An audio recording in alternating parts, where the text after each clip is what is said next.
नमस्कार, बिहार न्यूज देख रहे हैं आप। मैं हूं आपके साथ सुमन राज। बुलेटिन में सबसे पहले बात करेंगे पालीगंज के अनुमंडल के सिगोड़ी थाना क्षेत्र के मुरारचक गांव की, जहां एक शादी समारोह में जयमाला के बाद अति उत्साहित पिता ने हर्ष फायरिंग की और दूल्हे के भाई के सर में गोली लग गई।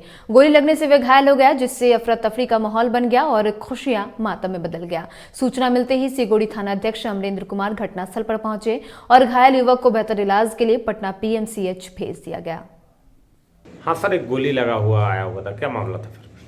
हाँ, अभी अमरेंद्र कुमार नामक एक युवक उम्र करीब 28 वर्ष, जिनको बुलेट इंजरी लगी थी, अभी अस्पताल में लाया गया था। उनको प्राइमरी ट्रीटमेंट करके स्थिति काफ़ी गंभीर थी। मैंने उनको PMCH प्राथमिक ट्रीटमेंट के बाद मैंने PMCH रेफर किया। क्या मामला कुछ मालूम चला गया फिर वहाँ पे? अब तो ये तो अब पुलिस को शादी में लगता है लोग आए हुए, शायद उसी से संबंधित कुछ मामला था।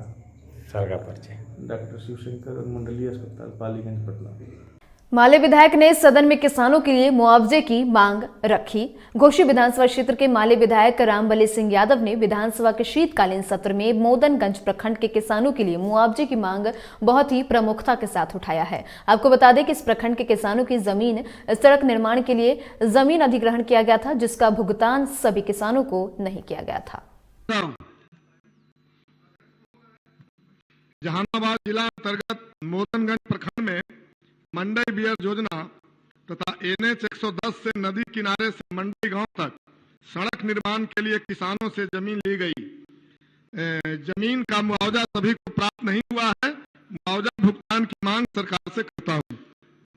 घोसी विधानसभा क्षेत्र के माले विधायक रामबली सिंह यादव ने किसानों के हित में कदुरुआ नदी में जर्जर सुलिस गेट की जगह नए सुलिस गेट का निर्माण करने की मांग की, जिसे बिहार सरकार के लघु सिंचाई मंत्री ने अगले वित्तीय वर्ष में बनाने का आश्वासन भी दिया है। उत्तर सुना दिया जाए। कंप्यूटर में आया है, लेकिन लगता है गुजराती भाषा में है महोदय। गुजराती में है जी, पढ़ नहीं पाए हैं। दिखाइए इनका उत्तर जरा। गुजरात से ज्यादा लगाव और प्रेम है आपको।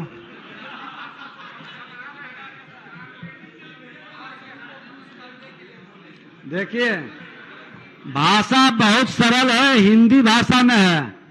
और एक चीज माननीय सदस्य बता देते हैं, मैं बार बार, अगर जो आज सरकार और माननीय मंत्री जी को हम आज भी 100% प्रश्नों का जवाब सभी विभाग का आया है, और जब सरकार सजगता से 100% प्रश्नों का जवाब दे रहा है और माननीय सदस्य नहीं देख पाते हैं, तो अपने आप में एक बार विचार कर लें। आपके जो सचिव, आप सचिव हैं या आपके PA हैं, कहां कमी रही है।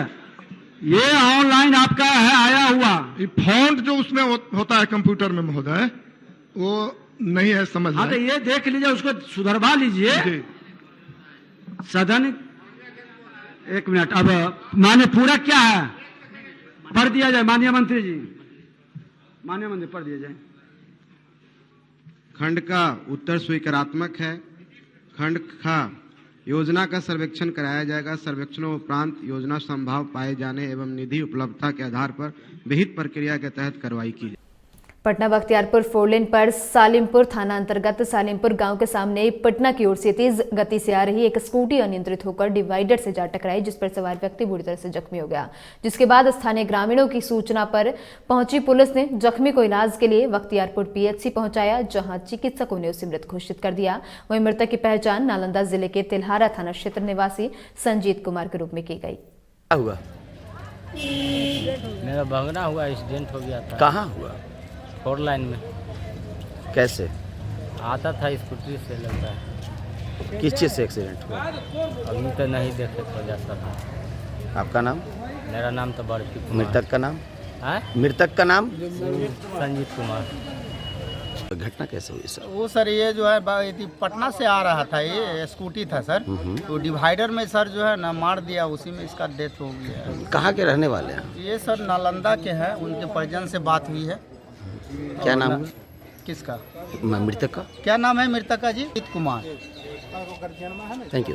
लंबे अरसे के बाद स्मार्ट सिटी के तहत बिहार शरीफ में अब यातायात की व्यवस्था में सुधार के लिए और शहरवासियों को जाम से निजात दिलाने के लिए 2 दिनों बाद ट्रैफिक लाइट व्यवस्था की शुरुआत की जाएगी। ट्रैफिक लाइट व्यवस्था को सुचारू रूप से चालू कराने के लिए यातायात डीएसपी, नगर निगम और स्मार्ट सिटी प्रोजेक्ट से जुड़े अधिकारियों और थाना अध्यक्षों ने व्यवस्था का जायजा लिया।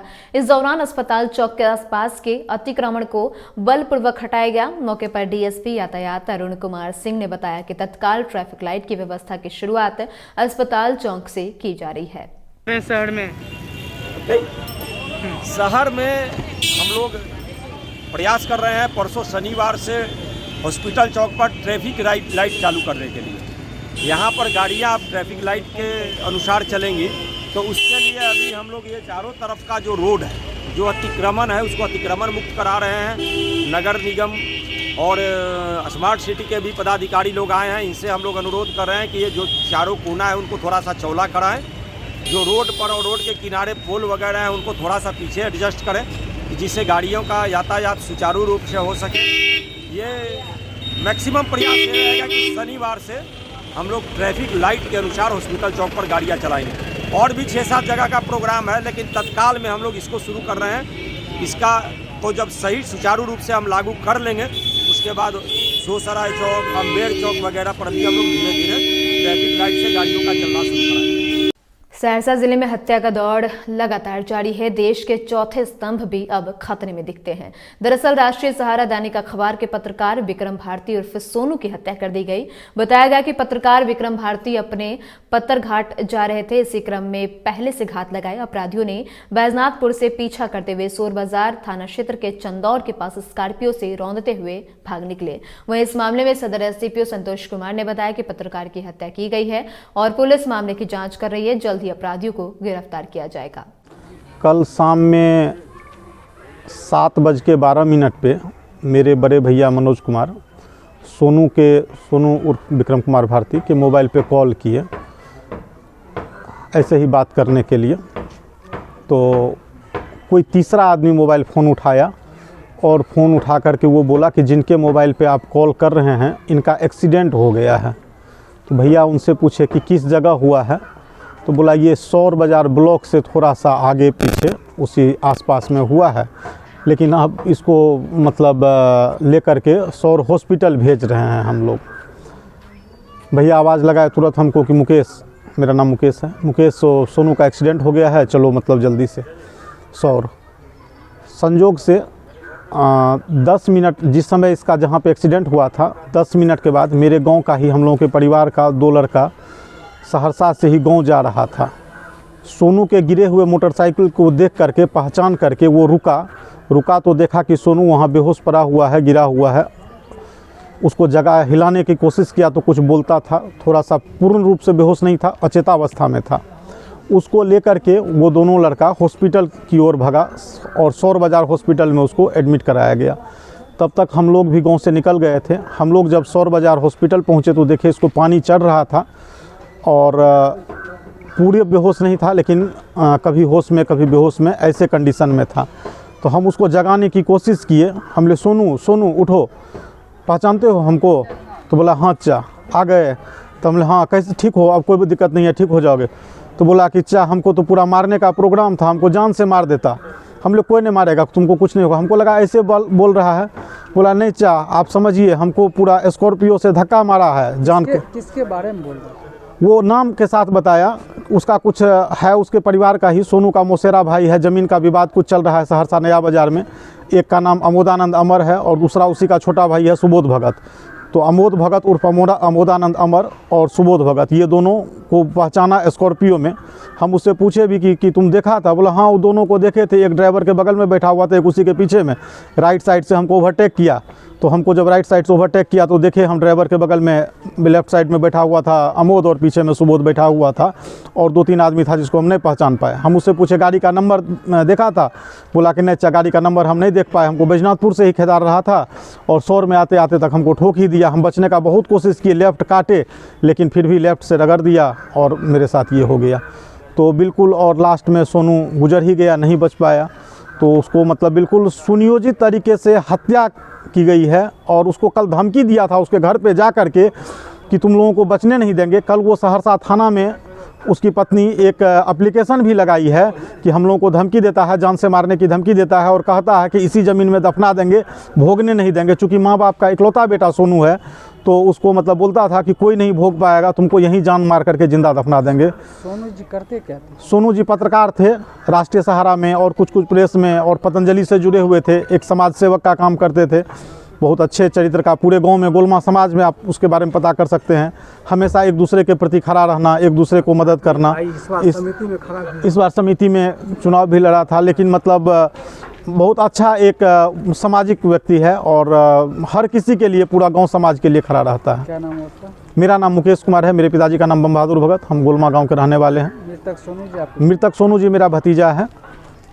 अभी तक प्रशासन क्या कर रही है? हाँ, हमें जानकारी हुई है, शहर बाजार में एक पत्रकार मोटरसाइकिल से जा रहा था, उसका ये आवेदन आया है कि उसके ज़मीनी विवाद में उसके मौसेरे भाई है अमोद और सुबोध एक्सीडेंट करके हत्या कर दी है। इस संबंध में केस दर्ज की जा रही है, गिरफ्तारी सुनिश्चित की जा रही है। सर, कब तक गिरफ्तारी की संभावनाएं हैं सर? गिरफ्तारी जल्द से जल्द की जाएगी। विवाद किस चीज़ को लेकर हुआ? विवाद तो अभी तक इनके आवेदन के हिसाब से जमीनी विवाद आ रही है, जो पूर्व में भी सदर थाने में 2 केस हो चुका है। अंतर्राष्ट्रीय दिव्यांग दिवस के अवसर पर दिव्यांग अधिकार और दिव्यांग जागरूकता कार्यक्रम और विश्व दिव्यांग दिवस समारोह का आयोजन किया जाएगा। पटना में Bihar association of person with disabilities के तत्वाधान में अंतर्राष्ट्रीय दिव्यांग दिवस के अवसर पर दिव्यांग अधिकार सम्मेलन सह दिव्यांग जागरूकता कार्यक्रम की अनौपचारिक तैयारियां और अन्य विधि व्यवस्था और कार्यक्रम के आयोजन हेतु गांधी मैदान के गेट नंबर 1 के सामने प्रेस वार्ता का आयोजन किया गया, जिसकी अध्यक्षता प्रवीण कुमार मिश्रा ने की। कार्यक्रम को संबोधित करते हुए कहा गया कि अंतर्राष्ट्रीय दिव्यांग दिवस विश्व के हर एक दिव्यांग के क्षमताओं को पहचान दिलाने का दिन है। 3 दिसंबर को लगभग 1 लाख से अधिक सभी प्रकार के दिव्यांगजन भाग लेने वाले हैं। वहीं पीडब्ल्यूडी संघ ने अपनी 44 सूत्री मांग पत्र, जिसमें सभी मांग दिव्यांग जन अधिकार अधिनियम 2016 के अनुरूप मांगी गई है, उसे बिहार सरकार को सौंपेंगे।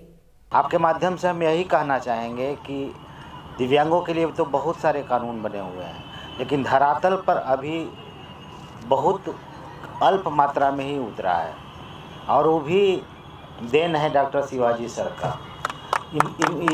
ये हम दिव्यांगों के आत्मा हैं, हम शरीर हैं, तो जाहिर सी बात है इनका उत्साहवर्धन कीजिए कि एक सकलांग होकर कटिबद्धता, वचनबद्धता और प्रतिबद्धता के साथ दिव्यांगों के लिए अनवरत काम कर रहे हैं। तो हम इस प्रेस वार्ता से के माध्यम से कहना चाहेंगे तमाम दिव्यांग भाइयों से कि इनके लिए दिल से जो जहां है वहीं ताली लगाएं। हम लोग खुशकिस्मत हैं कि यही विश्व दिव्यांग दिवस के अवसर पर 3 तारीख को एक जगह इकट्ठा हो रहे हैं, एक दूसरे से मिलेंगे, एक दूसरे के सुख दुख जानेंगे। जाहिर सी बात है संघर्ष और लड़ाई करने में मदद मिलेगी। अक्षमताओं से सामर्थ्य की ओर जाने की मुहिम है, और उसी में सर के मार्गदर्शन में, इनके संरक्षण में हम लोग कदम से कदम मिला करके आगे बढ़ रहे हैं। हाँ, आप लोग का सवाल लाजमी है कि कौन कौन आएंगे। वे लोग आएंगे जो सहानुभूति रखते हैं दिव्यांगों से, वे लोग आएंगे जो मदद करना चाहते हैं दिव्यांगों को, वे लोग आएंगे जो चाहते हैं कि दिव्यांग फर्श से अर्श तक पहुँचे, वे लोग यहाँ आएंगे जो चाहते हैं कि सकलांग के तरह ही अपना जीवन व्यतीत करे दिव्यांग। सारे लोग, सारे पार्टी, चाहे राजनीतिक दल रहे या भी सरकारी तंत्र है या निजी तंत्र है या फिर आम जनता है या दिव्यांग के शुभचिंतक हैं, जो भी हैं सारे लोग सभी सादर आमंत्रित हैं। 3 तारीख को यहाँ तशरीफ़ लाएँ।